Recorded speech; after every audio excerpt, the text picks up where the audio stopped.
Hello and welcome back to Project 380. In this video I'm installing some new tail lights to the Mark 1.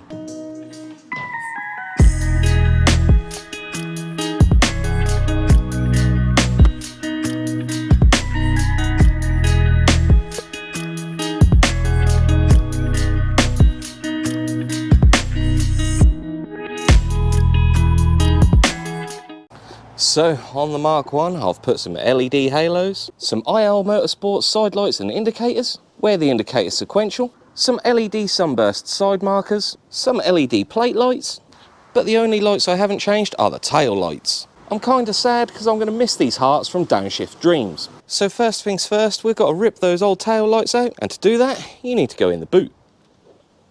And they're right there. So to take these out, we're going to unplug this plug here, and then just 4 nuts. One there, one there, one there, and one there. All 10mm.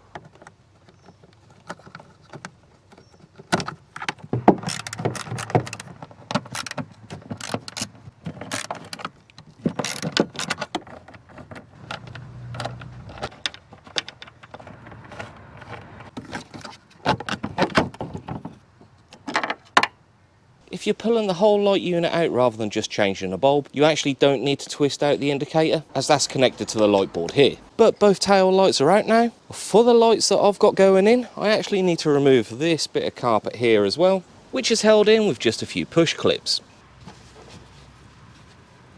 You'll see why this has been removed in a little while. When I remove the lights, and especially if I'm putting in some new ones, I like to give the area behind the light a really good clean, as this is the only time you could clean it. And as you can see, there's quite a lot of debris build up.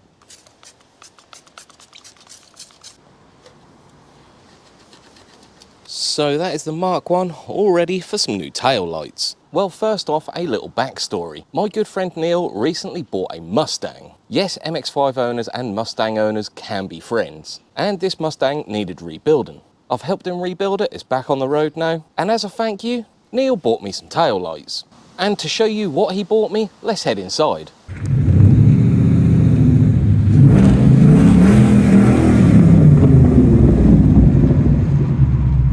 The new tail lights, it's quite fitting really. As an American car enthusiast, Neil obviously had to buy me some tail lights all the way from the States. So these are the Carbon Miata Generation 2 tail lights. Let's get these open and see what they look like.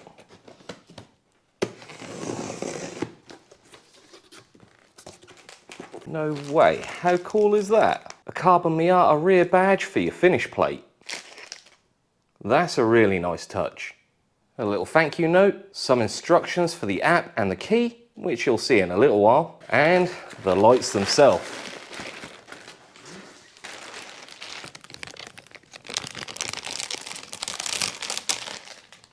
So I chose the smoked version 2, as I think they'll look really good on the Mark 1. There is the option of the clear tail lights, but I don't think they would have suited the purple of the Mark 1. And the front side lights are both smoked. Now, even though these are from the States, my camera's definitely not going to pick it up, but there is an E mark right there. As in the UK, you do need an E mark on your lights. I'm not quite sure whether there's any reflectiveness to this, as that is another requirement in the UK. There is a little bit. And this light unit even comes with a new gasket, which is really handy. So this is a plug and play unit. This fits almost exactly the same as the old tail lights, just one big plug here. The only difference is this extra plug here. If I grab the other tail light, there's the key fob. You'll see there's this big wire here. That connects both sides of the tail lights, basically so one can talk to the other. These tail lights also have the integrated unit for the indicators, so hopefully with all the other LEDs we won't have a problem with the indicators flashing too quick. I think it's time to get these installed. Installing these lights are exactly the same as removing it.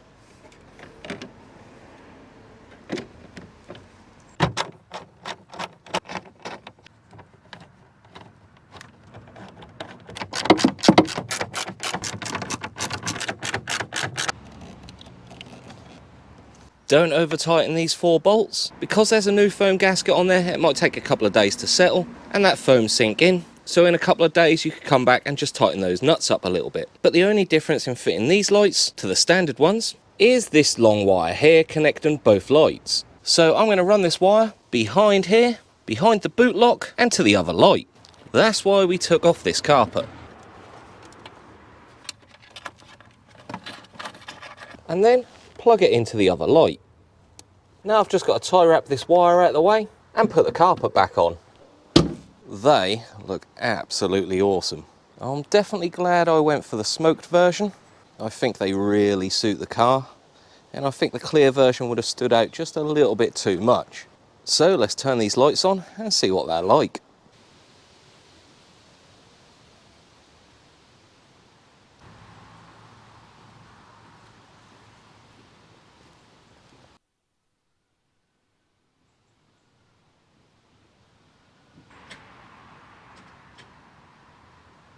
So far, I'm pretty impressed, and I'm really happy that the indicators are sequential, just like all my other indicators. The only downside I can see so far is that the reverse light may be a little bit dim. Beforehand, I had a really bright reverse light in the old lights, which was really good, and I'm just not sure how this one's going to compare. But now to show you the real reason I went for the version 2. And for that, we're going to scan the QR code and download the light running app. Turn the lights on the car, and on the app connect to the lights, and then we can start playing with all the functions.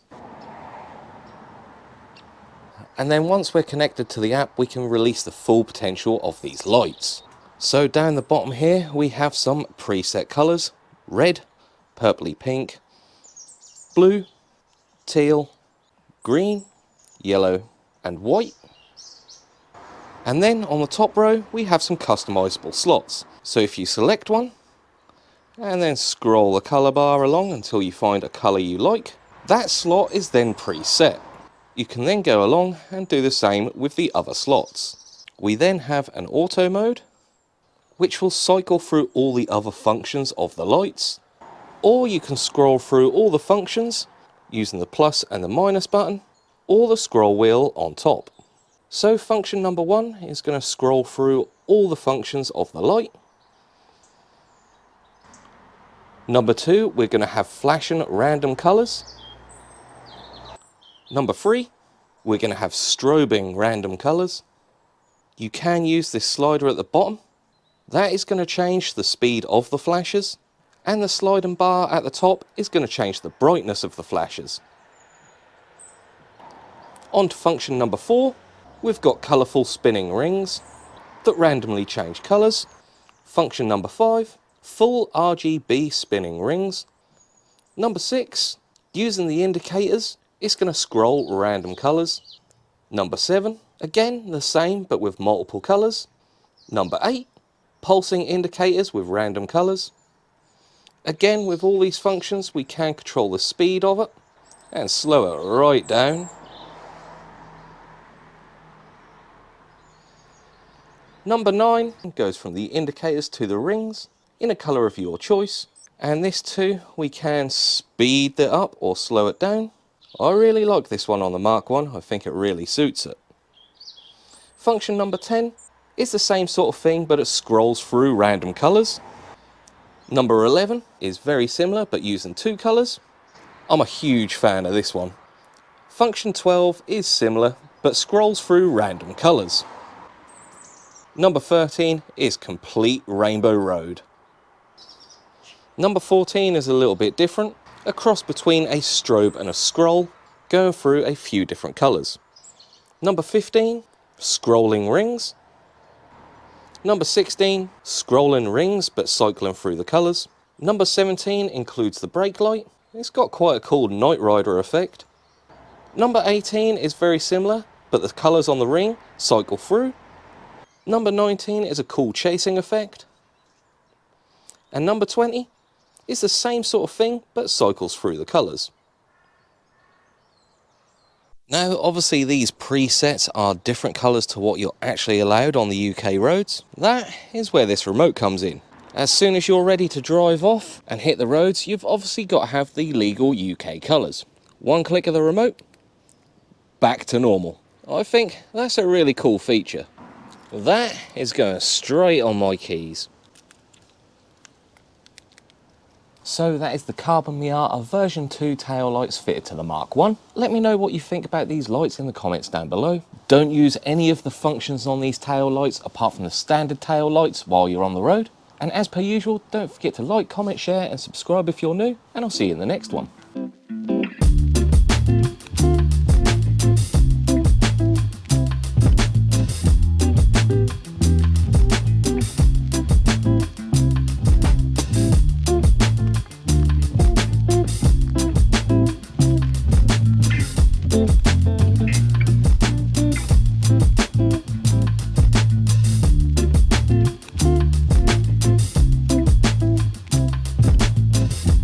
Do do do do do do do do do do.